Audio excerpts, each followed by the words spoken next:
Hello students, आज हम लोग ये प्रॉब्लम प्रूव करके देखेंगे। Show that negation p and q then negation p और negation p और q is equivalent to negation p और q। हमें आज प्रूव करना है कि left hand side right hand side के बराबर है। हमने कुछ लॉस पढ़ चुके हैं, उन लॉस के बेसिस पे ही हम इन्हें प्रूव करके देखेंगे। तो हम स्टार्ट करते हैं with the left hand side. Left hand side क्या बोलता है हमारा? negation p and q then negation p और negation p और q। ठीक है, हमें इसे right hand side negation p और q के इक्विवेलेंट प्रूव करना है। तो हमारे पास एक रूल है, हमें एक इक्विवेलेंस फॉर्मूला पता है, p then q is equivalent to negation p और q।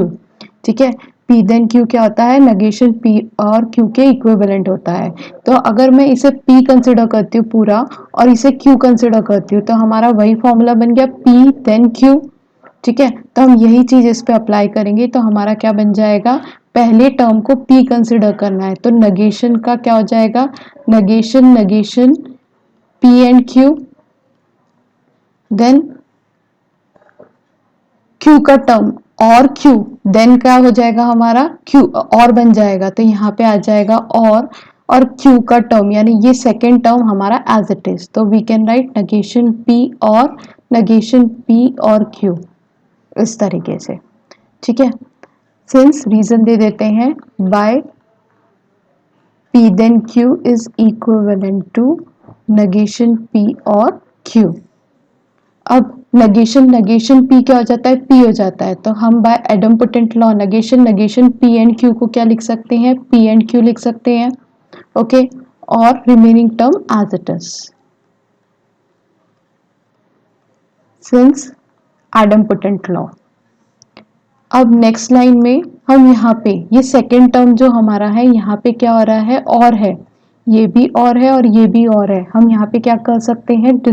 हमारे एसोसिएटिव लॉ से ब्रैकेट ओपनिंग कर सकते हैं। तो पहला term as it is p and q और हम यहाँ ब्रैकेट ओपनिंग कर देते हैं negation p और negation p और q सिंस एसोसिएटिव लॉ। अब negation p और negation p क्या होता है? negation p हो जाता है by idempotent law since p और p is equivalent to p। तो हम वैसे ही negation p और negation p को क्या लिख सकते हैं? negation p। तो रिमेनिंग टर्म हमें क्या करने पड़ेंगे? एज इट इज लिखने पड़ेंगे p एंड q और negation p और q।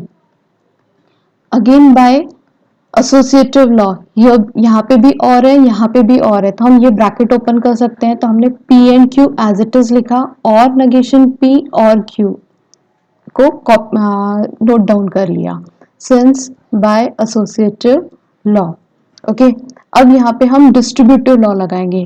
क्यों? क्योंकि यहाँ एंड है और यहाँ आउटसाइड में और है। तो p डिस्ट्रीब्यूट होगा negation p के साथ, q डिस्ट्रीब्यूट होगा negation p के साथ। इस तरीके से हम डिस्ट्रीब्यूट करेंगे इसे।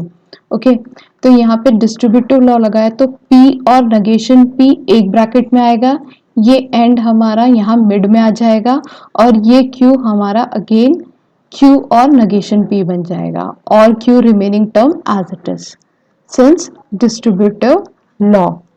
अब नेक्स्ट हमें क्या करना है? p और negation p और negation p by the laws true होता है। ओके, सिंस p और negation p क्या होता है? ट्रू होता है। कैसे ट्रू होता है? अगर आप देखें इसका ट्रूथ टेबल बनाओ या p को कंसिडर कर लेते हैं ये ट्रू है और negation p उसका ऑपोजिट होगा यानी फॉल्स होगा। ट्रू और फॉल्स हमेशा क्या मिलता है? ट्रू मिलता है। यानी जब भी आप ट्रू के साथ कोई और ऑपरेटर अप्लाई करो, फॉल्स हो या ट्रू हो, तो हमें ट्रू ही मिलता है। दैट्स वाई p और negation p हमारा क्या हो गया? ट्रू हो गया। And remaining term as it is q और negation p और q। अब ट्रू के साथ किसी चीज को भी एंड करो। हमने एक फॉर्मूला पढ़ चुके हैं, true and p always give the p। तो that's why true and q और negation p और q हमें क्या मिलेगा? q और negation p और q। ठीक है, हमें वही टर्म एज इट इज मिल जाएगा। अब यहाँ पे भी और यहाँ पे भी और है, तो अगेन बाय एसोसिएटिव लॉ और बाय कम्यूटेटिव लॉ हम Q और नेगेशन P के हम लिख सकते हैं नेगेशन P और Q बाय कम्यूटेटिव लॉ, और की वजह से हम ये ब्रैकेट ओपनिंग कर सकते हैं क्योंकि एसोसिएटिव लॉ आ जाता है। तो सिंस यहाँ पे दो लॉज लगे, एक कम्यूटेटिव लॉ लगा और दूसरा कौन सा लॉ लगा, एसोसिएटिव लॉ लगा। ठीक है, अब इसके आगे हमें क्या करना है, हमें एक सिंगल टर्म बनाना पड़ेगा। तो नेगेशन P, यहाँ पे Q और Q क्या हो सकता है, एक सिंगल Q बन सकता है बाय अगेन एडम्पोटेंट लॉ।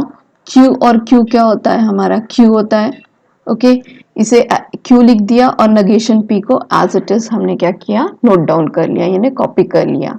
तो हमें यही तो प्रूफ करना था कि हमारा जो है negation P and Q, then negation P और नेगेशन P और Q ये किसके इक्विवेलेंट है, ये नेगेशन P और Q के इक्विवेलेंट है। आई होप आपको ये प्रॉब्लम समझा होगा। Thank you.